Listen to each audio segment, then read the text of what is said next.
euh, cette idée de résistance, de force, d'honneur, ça fait partie de l'éthos d'une certaine manière tribale, mais on va dire de l'éthos maghrébin au sens large.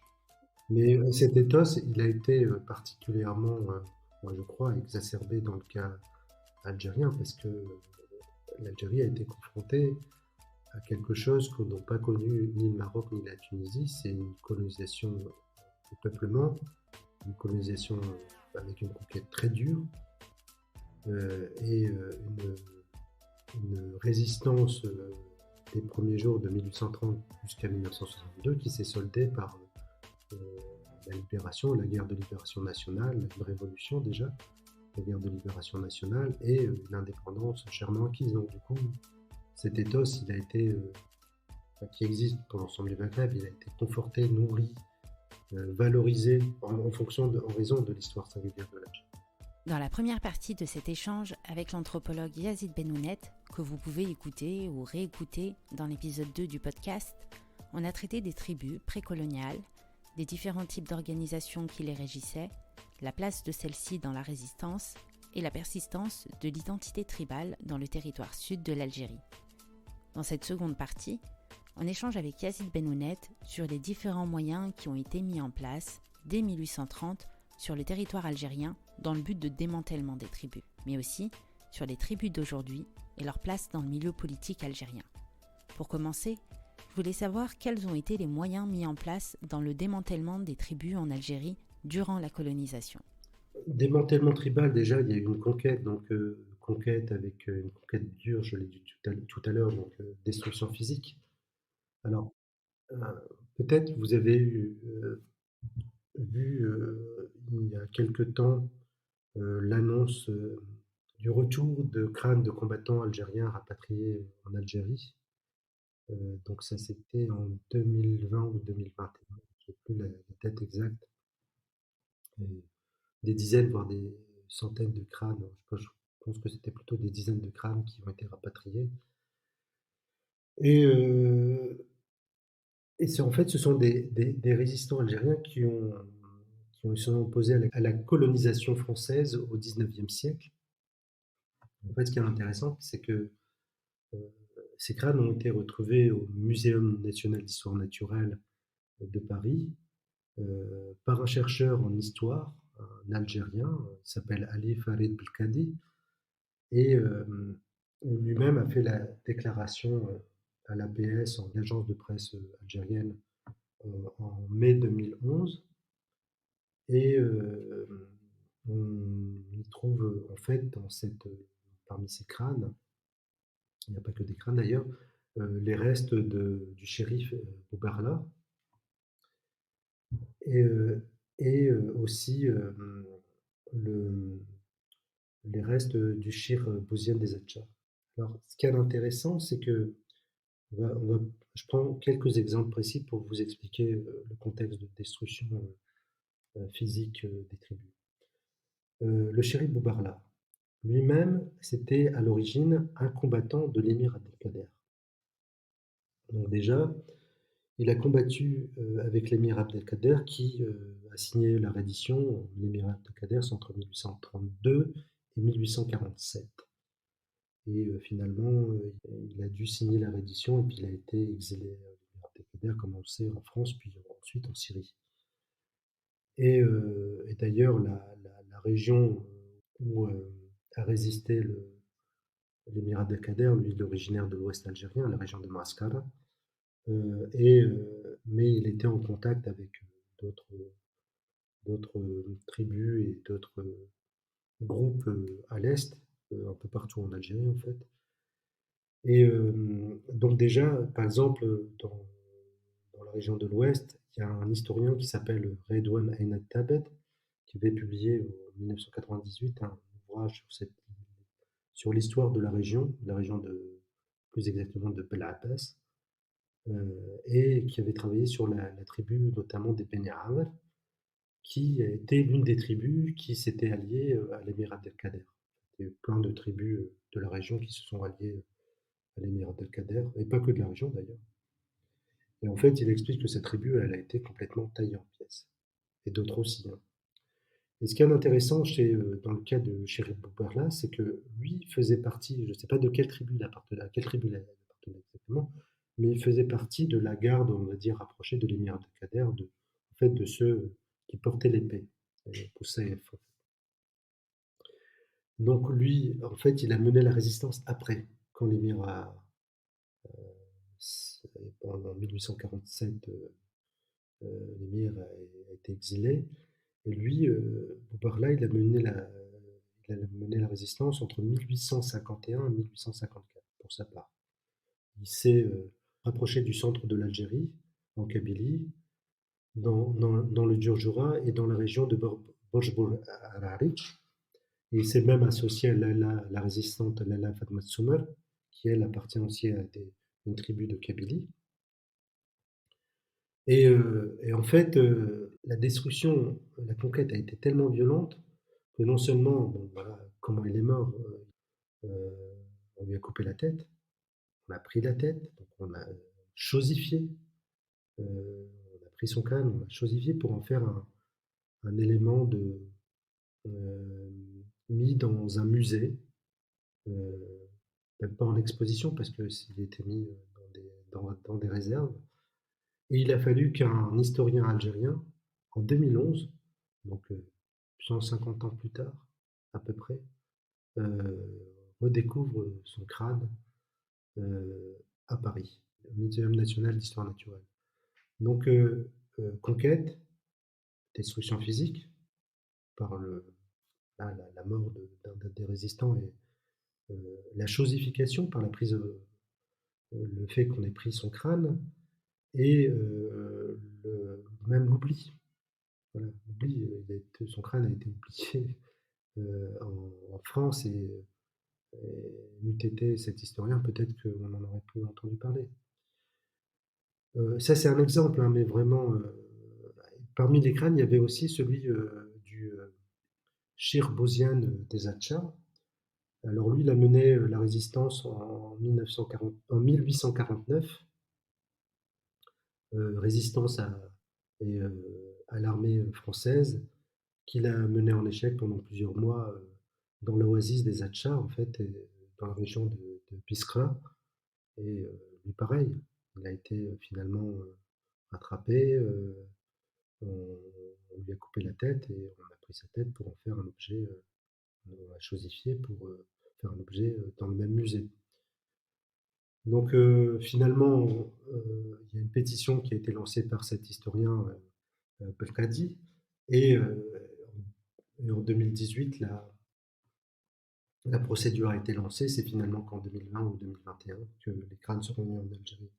Il y a des troupes qui sont venues les déloger, bien sûr, qui n'étaient pas en grand nombre au début. Ils pensaient avoir affaire à quelques mercenaires, quelques voyous, quelques voleurs, quelques bandits. Et puis ils se sont heurtés à une résistance extraordinaire. Extraordinaire. Il y a eu 1500 militaires français qui sont morts dans la première tentative de percer le siège de l'oasis des Atchas. Et puis donc ils sont revenus, mais en nombre beaucoup plus important. Mais la bataille a duré plusieurs mois. Ils ont résisté pendant des mois. Et personne n'a demandé grâce. Personne n'a demandé grâce. Et le massacre a été absolu. À la fin des fins, on a pris les leaders, entre autres Chérif Bouziane et son fils, et puis ceux dont on a les crânes, bien sûr, au Musée de l'Homme. Et ils ont été décapités, exposés dans le marché de Biskra pour faire peur à la population. Et puis ils ont été pris par des collectionneurs, c'était des médecins, souvent, qui accompagnaient la troupe française, et donc ils les avaient dans leur collection personnelle. Et puis à partir de ces collections personnelles, des décennies après, je crois 50 ou 60 ans après, ils ont atterri au Musée de l'Homme, qui les a exposés comme des trophées de guerre. Donc là, c'est pour montrer le démantèlement des tribus. Ça a déjà commencé par la destruction physique pure et simple de tribus et de chefs de tribus, en tout cas de résistants appartenant à ces tribus. Il y a eu aussi les enfumades, bien sûr les massacres, ça, il y a plein de travaux là-dessus. Le deuxième point, bon, bien sûr, il y a eu d'autres actes de résistance. J'ai parlé du soulèvement des Ouleds des Chir à partir de 1963, après celle de Sidi Boumama qui a commencé 1871. J'ai parlé tout à l'heure, j'ai évoqué Lala Fatma Soumar en Kabylie, Al-Mokrani en 1871. Il y a eu plein de résistances un peu partout et ça ne s'est pas arrêté en fait. Ça s'est pas arrêté de manière générale. Il y a toujours eu des formes de résistance plus ou moins importantes.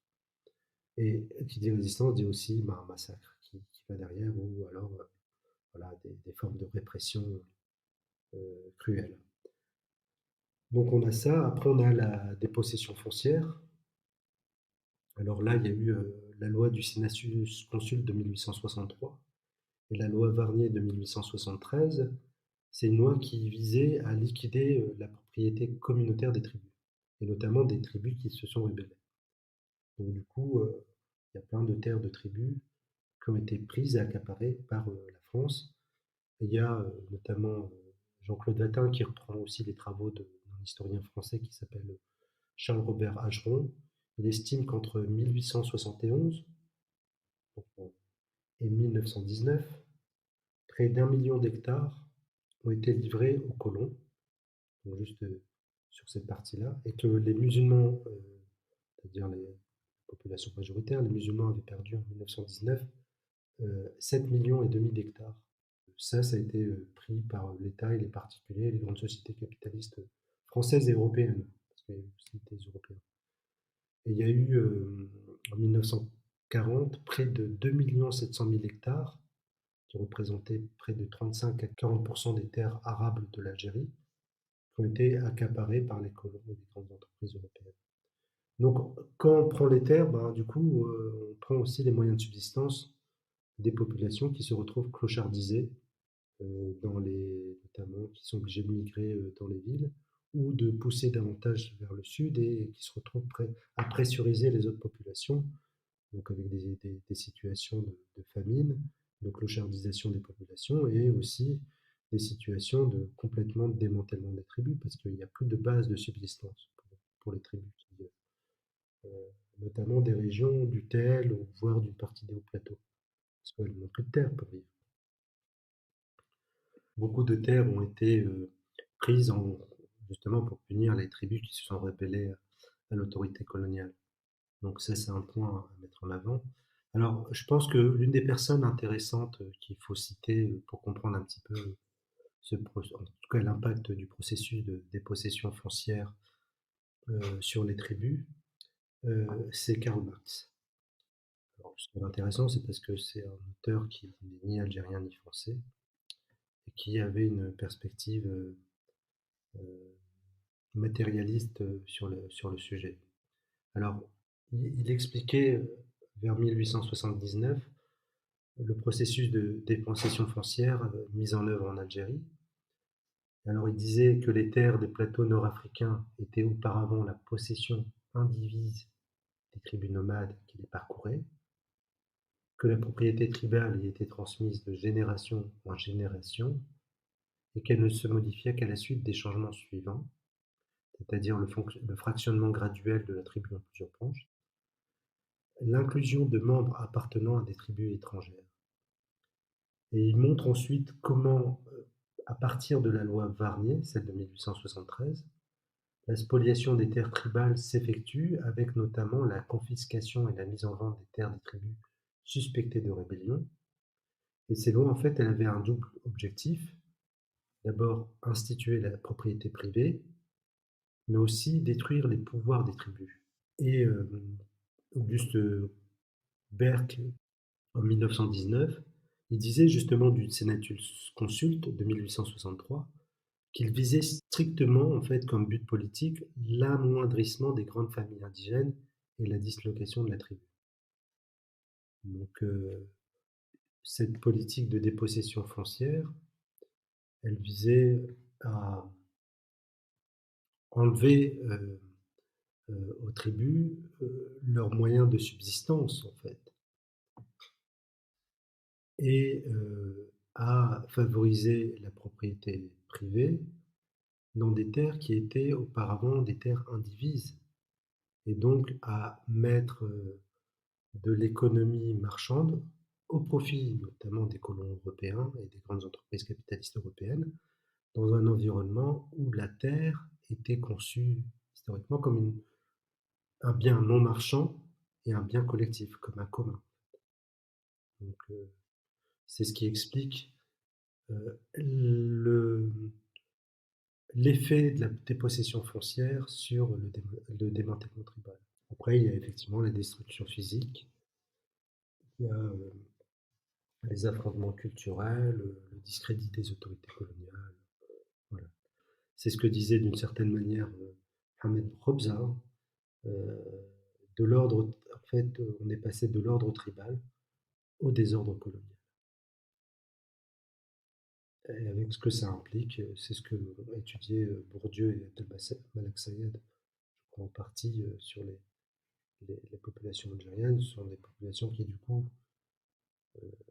n'ayant plus accès à la terre et sont obligés de migrer vers la ville et se clochardisent et deviennent des ouvriers à la main des entreprises détenues par les capitalistes.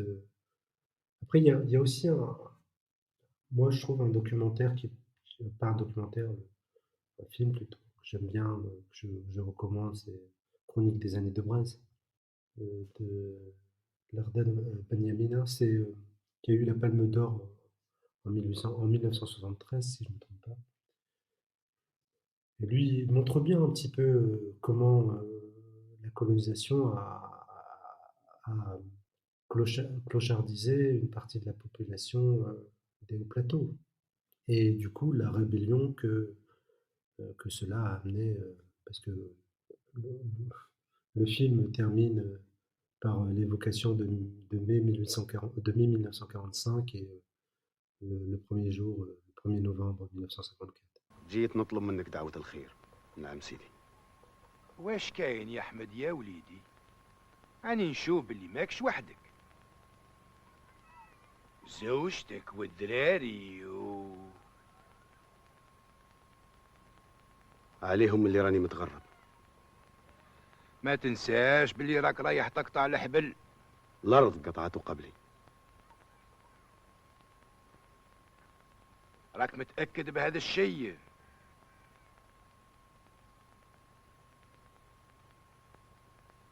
نعم سيدي.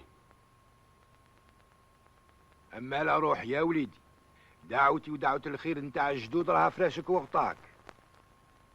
Et puis après, il y a eu aussi, après en même temps, d'une certaine manière, il y a eu un discrédit des autorités tribales, notamment les chefs de tribus ont été remplacés, mis en place par des caïds à la solde de l'administration coloniale.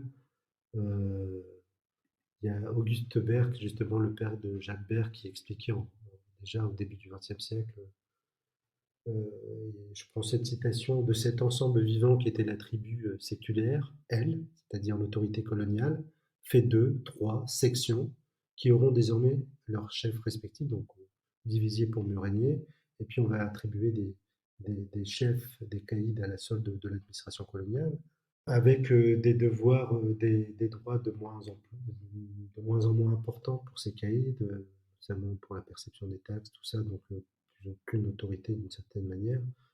Il y a Isabelle Eberhardt, hein, qui est décédée à El Safa en 1904, qui avait, dans un de ses écrits, elle témoignait notamment du fait qu'à Beni Yonif, alors Beni Yonif c'est en Algérie, près de la frontière marocaine, en allant vers Béchar, au début du XXe siècle, ils ont discrédité les autorités, en tout cas les autorités tribales locales, notamment religieuses, et ils ont mis à la place une personne qui s'appelle Bouchata, qui lui est d'origine haratine. Alors haratine, ce sont les affranchis, ce sont les anciens esclaves qui ont été affranchis parce que convertis à l'islam et tout ça. Mais qui sont considérés, qui étaient considérés à l'époque comme en gros les populations les moins prestigieuses, en tout cas avec le moins de... Et donc les autorités coloniales ont placé un haratin pour commander en fait ces anciens maîtres d'une certaine manière. Donc disons qu'à l'époque c'était vu comme une forme d'insulte, voilà, vis-à-vis de cette structure hiérarchisée, tribale qui existait localement. Et puis en même temps, bon voilà, ça veut dire aussi que les gens, très concrètement, qui appartenaient au lignage religieux, même aux fractions séculières, avaient du mal, mais ça les autorités coloniales le savaient bien, hein. Elles ne pouvaient pas se soumettre à l'autorité de quelqu'un qui était considéré comme hiérarchiquement en dessous d'eux. Après, il y a eu tout ce que dans le processus de démantèlement tribal, tout ce que Yvonne Turin appelle les affrontements culturels, c'est-à-dire l'objectif c'est de soustraire l'indigène à sa tribu et de l'insérer dans la nouvelle société faite au nom du progrès à travers l'ensemble, par l'école pour une partie de la population, hein, mais aussi par un ensemble de mesures culturelles et politiques pour que, en tout cas, le, le souvenir de la tribu disparaisse.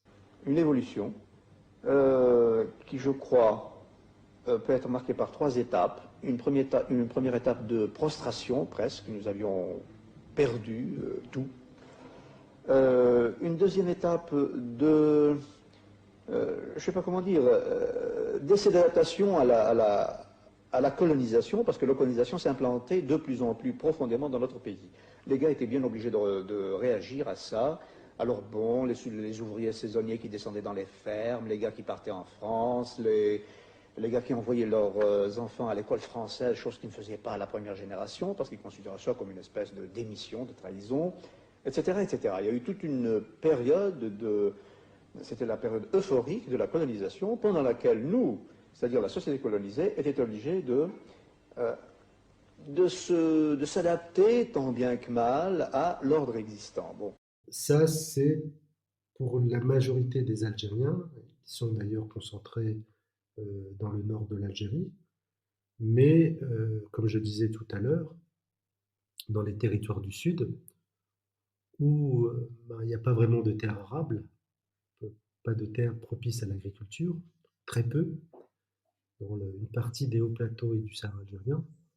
Comme je l'ai dit, c'est l'administration militaire c'était les territoires du sud, et c'est l'administration militaire qui gérait les populations locales. Et là, on a eu au contraire un système de réunification des tribus. On a fait en sorte de garder les tribus, mais on les a chosifiées d'une certaine manière. C'est-à-dire qu'une tribu, c'est toujours une entité vivante qui évolue avec le temps. Là, on a figé les tribus, tel lignage, telle fraction de lignage, c'est comme ça et ça ne bouge pas. Et en attribuant aussi des caïds, en fait, des chefs de tribu, des chefs de fraction, à la solde des autorités militaires. Mais du coup, alors ça a eu un effet quand même pour le devenir de la tribu, plutôt le devenir de l'identité tribale, ça a eu quand même un effet dans les hauts plateaux et le Sahara algérien, dans le sens où déjà l'identité tribale a perduré. Et le souvenir aussi de la tribu, des généalogies, ont perduré. On retrouve aussi d'une certaine manière une sorte de préservation des origines tribales dans les régions un peu reculées ou difficiles d'accès, notamment montagneuses. Je pense en Kabylie, ou dans la région des Aurès notamment. Et je pense que c'est ce qui explique, par exemple, qu'en 2001, quand il y a eu le printemps noir en Kabylie, c'est ce qui explique qu'il y a eu le terme de Arch et de Harouch a été réutilisé et réemployé en Kabylie en particulier, comme s'il s'agissait de remobiliser un référent identitaire dans un contexte où il y a une défiance vis-à-vis de l'État et de l'État central algérien qui s'est manifestée. Suite à la mort de Bassine Issa Galma, le jeune algérien kabyle qui a été tué je crois que c'est dans une gendarmerie par un gendarme. Je crois que ça s'est passé à Benetouala. C'était le moment déclencheur de ce printemps noir. Bien sûr, il y a eu des manifestations, des émeutes suite à cela, suite à ce meurtre. Et c'est à ce moment-là que la coordination des Harouch a émergé dans la région de Kabylie et qu'elle a mis en place un certain nombre d'activités, notamment un texte assez important qui s'appelle le texte de la plateforme d'Al-Aqsa. Donc ça c'est dans la vallée de la Soumam, pour défendre en tout cas les positions qu'elle défendait vis-à-vis du pouvoir central, vis-à-vis du gouvernement algérien. Ceux qui sont à l'origine de ce mouvement, ce sont les 130 tués durant les printemps en Kabylie. Ce sont les gens qui sont passés par la case de prison. Ce sont les gens qui ont été forcés de s'exiler. Ce sont les gens qui ont été dépossédés de leur fortune. Ça dépend où. Moi, dans la région où j'ai travaillé, dans la région de Ain Safra, ça fonctionne main dans la main d'une certaine manière. C'est-à-dire, l'identité tribale ne s'oppose pas à l'identité nationale. Pas parce qu'on appartient à la tribu d'Ahmour, la tribu des Ouleti Chir ou la tribu des Ouleti d'Ahmed Majdoub, qu'on n'est pas pour autant un citoyen algérien, on l'est aussi pleinement que les autres. Et du coup, ça fonctionne. En fait, j'ai essayé de voir cela au niveau des élections locales et même nationales. Et puis, par exemple, les élus de l'Assemblée populaire nationale, la dimension tribale intervient très peu finalement. C'est plutôt les réseaux au niveau national, sur les grandes villes, Alger, tout ça, qui infléchissent les élections au niveau des élus de l'Assemblée populaire nationale originaires de ces régions. Ça a plus de poids pour les élections locales, les APC, Assemblée populaire communale et Assemblée populaire de Wilaya. Là, on voit par exemple dans la ville d'Ain Safra que la tribu la plus importante, c'est celle d'Amour. Mais il y a d'autres populations qui appartiennent à d'autres lignages, Ouled Ziyad, il y a un peu d'Ouled Sid Ahmed Majdoub, un peu d'Ouled Sid Chir, il y a des gens qui viennent du nord, donc sans affiliation tribale vraiment, qui sont originaires d'Oran, de Tlemcen ou d'autres. Et on voit quand même au niveau des élections locales que c'est tout le temps une personne d'Amour qui est élue maire, parce que c'est la population la plus importante, et c'est en particulier il y a deux grands lignages dans les hameaux, les Swala et les Lamdabih, et c'est souvent l'un des deux. Donc voilà. Donc ça un remet. Après, l'effet de décomposition des différents partis, FLN, RND, FFS et autres, font que les tribus se scindent aussi. Il y a des personnes qui appartiennent à la même fraction, à la même tribu, à la même fraction et parfois à la même famille, qui vont se positionner au niveau du RND, du FLN, éventuellement du FFS, du MSP, les différents partis. Puis là, j'ai pas vu avec les nouvelles élections et les indépendants comment ça fonctionne, mais voilà, il y a et du coup, ça va un petit peu effriter, diviser les voix des différentes fractions et familles, tribus. Et j'ai l'impression aussi qu'avec la nouvelle génération, il y a, en particulier dans la ville d'Ain Safar, un peu moins dans les localités annexes comme Asla, Svesifa, Tchout, dans les villes qui grandissent, là, il y a de moins en moins de poids parce qu'il y a d'autres solidarités qui se mettent en place, des solidarités citadines, des enfants qui appartiennent pas forcément à la même tribu ou à la même fraction de tribu, mais qui ont été scolarisés à l'école ensemble et qui du coup se retrouvent voilà, à voir d'autres demandes au niveau des élections locales. Après, je ne sais pas si vous avez vu, souvent, ce qui est important, en tout cas dans la région des Hauts Plateaux et du Sahara, c'est historiquement, ça a toujours eu un rôle de médiation et d'intermédiation entre les différentes tribus et les différentes populations locales. Ce sont les Zaouïas et les confréries religieuses. Et c'est d'ailleurs pour cette raison que souvent il y a des hommes politiques algériens qui vont faire le tour des Zaouïas dans les plateaux de Sahara pour essayer d'engranger un petit peu euh, du soutien, parce que c'est là effectivement que se constituent euh, les médiations et les solidarités entre les tribus des régions, et où on arrive à toucher ce qu'on appelle les khabar ou les chirs, c'est-à-dire les gens qui ont de l'autorité dans les tribus ou éventuellement dans les confréries. Les Zaouïas, les confréries religieuses, ont été un petit peu marginalisées avant 89. avant 89, au nom justement d'une vision progressiste, une vision dès que justement les confréries, les, euh, les zaouïas, ça correspondrait à l'islam populaire, un peu mystique, euh, que ce serait lié à des croyances qui n'ont rien à voir avec l'islam orthodoxe et pur, entre guillemets. Et donc, du coup, il y a eu, et puis que ça irait aussi contre le progrès, la rationalité, parce que les mouvements confrériques, Sophie, c'est pas rationnel, bon, tout ce discours-là.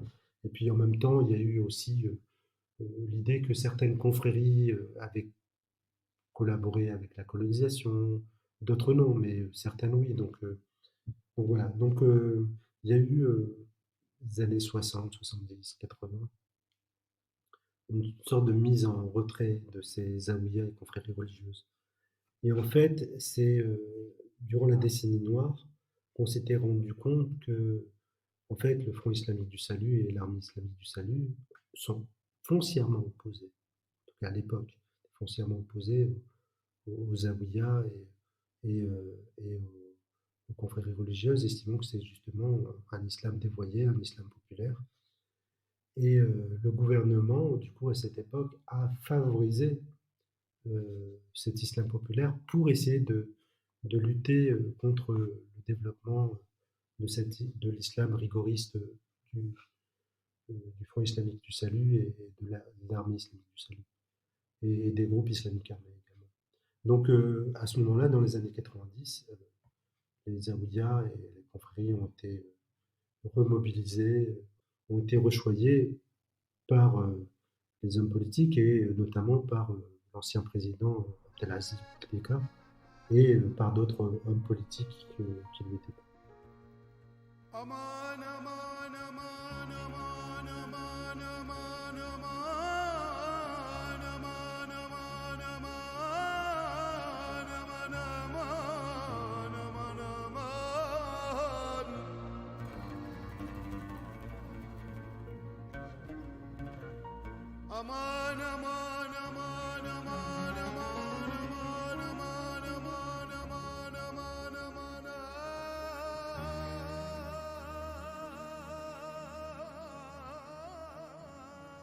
J'ai publié un article, c'était en 2010, donc il y a plus de 10 ans, je pense que c'est l'article où je trouve le plus parlant par rapport à la tribu dans l'Algérie actuelle. Ça s'appelle la tribu comme champ social semi-autonome, et c'est paru dans la revue L'Homme, où j'explique que en fait, la tribu actuellement en Algérie, elle fonctionne comme un champ social semi-autonome. Je reprends ça d'une anthropologue qui s'appelle Salif Alkmour.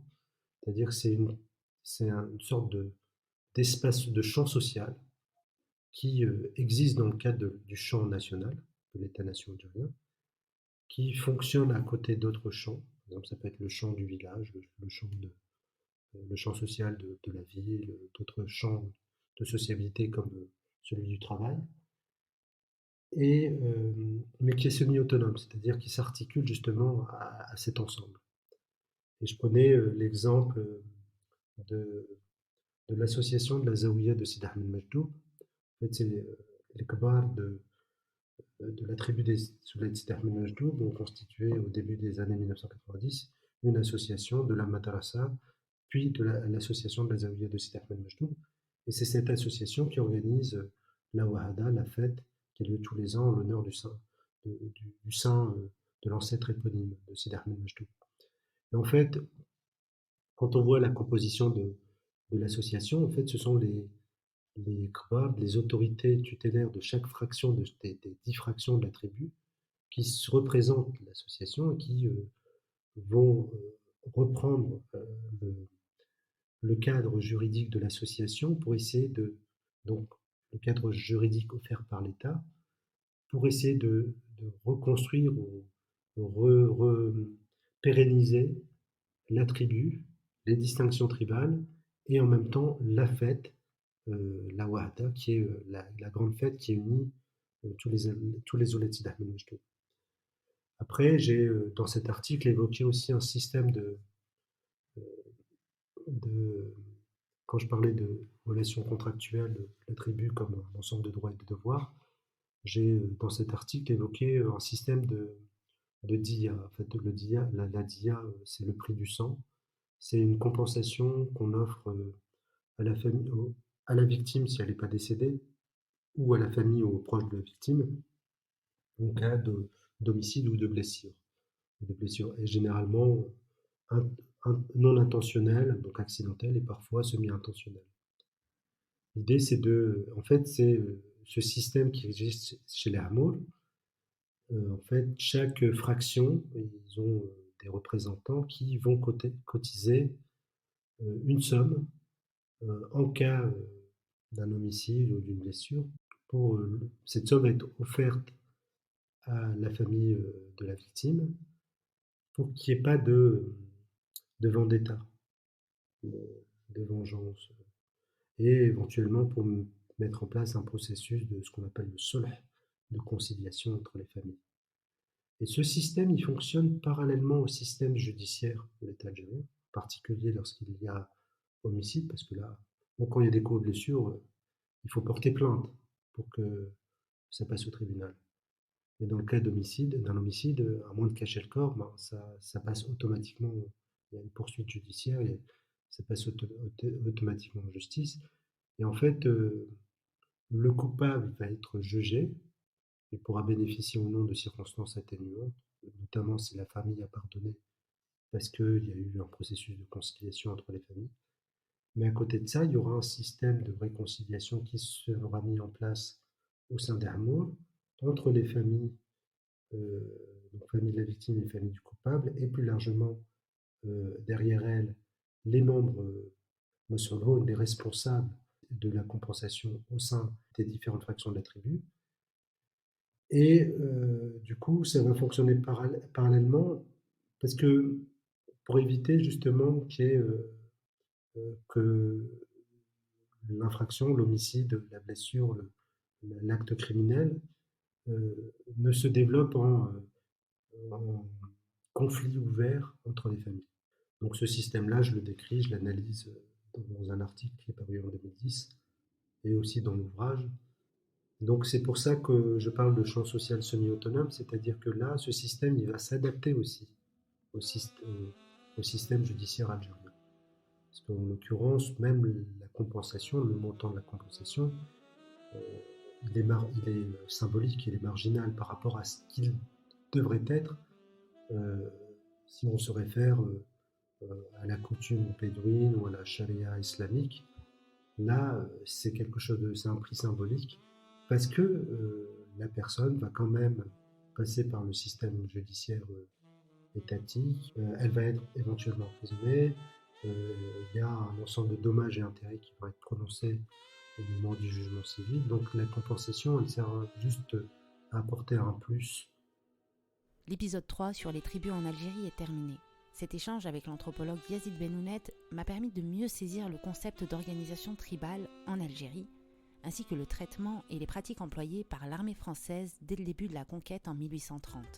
La différence de déploiement des troupes coloniales sur tout le pays a marqué profondément la population algérienne, ce qui justifie certaines valeurs encore présentes sur une partie du territoire algérien. Si vous souhaitez en apprendre plus sur le sujet, je vous propose de retrouver les différents liens qui répertorient les articles en libre accès qui traitent des tribus en Algérie par Yazid Benounet, ainsi que l'ouvrage L'Algérie des tribus. J'espère que vous avez pris autant de plaisir à écouter cet épisode que j'ai eu à le réaliser. Je vous propose de me retrouver dans 15 jours pour un nouvel épisode.